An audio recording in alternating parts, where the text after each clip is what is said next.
সংক্ষেপে একটু বলেন আপনার নাম, পরিচয়, ডেজিগনেশন, কোন সংগঠনের, এটা বলেন। বন্ধ করার জন্য অনুরোধ জানাচ্ছি। আমাদের সর্বশেষ বিষয় হলো রাম মূর্তি বাংলাদেশের 95% রাম মূর্তি আমার নাম মোহাম্মদ মিনহাজ প্রধান, আমি বাংলাদেশ তিস্তি ইনসাফ দলের চেয়ারম্যান।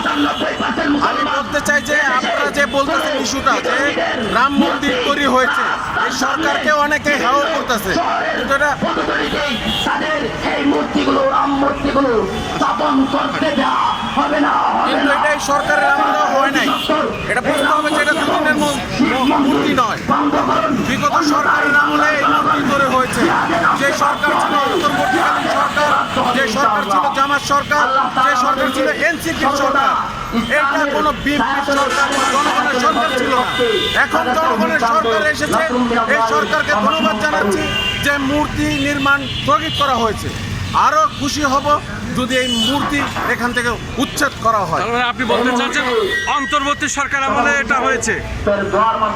একটা সন্তান মার গর্ভে হয়তো 9 মাস লাগে, একটা এশিয়ার বৃহত্তম মূর্তি কি আপনার 3 মাসে তৈরি হয়? এই সরকারের বয়স তো 3 মাস, বিগত সরকারের আমলে এই মূর্তি তৈরি হয়েছে। অতএব তাদের এই জবাবদিহিতা দিতে হবে, এই সরকার জবাবদিহিতা দিবে না। এই সরকার এই মূর্তি কিভাবে বাংলাদেশের শান্তি বজায় রাখতে পারে ওই ব্যবস্থা করবে এই মূর্তির ব্যবস্থা। অনেক ধন্যবাদ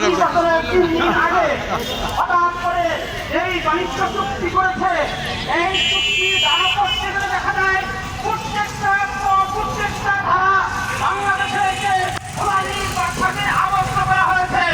সুতরাং আমরা এই অধিকার গোলামি করতে চাই না। শুধু দর্শক, আজকে শুক্রবার পবিত্র জুম্মার দিন এবং জুম্মার নামাজ শেষে আজকের এই বিক্ষোভ সমাবেশটি হচ্ছে পুরানা পল্টন মোড়ে জাতীয় মসজিদ বাইতুল মুকাররমের সামনে থেকে মিছিলটি ধীরে ধীরে এসে পুরানা পল্টন মোড়ে এসে করছে। আমরা দেখতে পাচ্ছি ধারাবাহিকভাবে আমাদের চ্যানেলগুলির পক্ষ থেকে আমি এটা প্রচার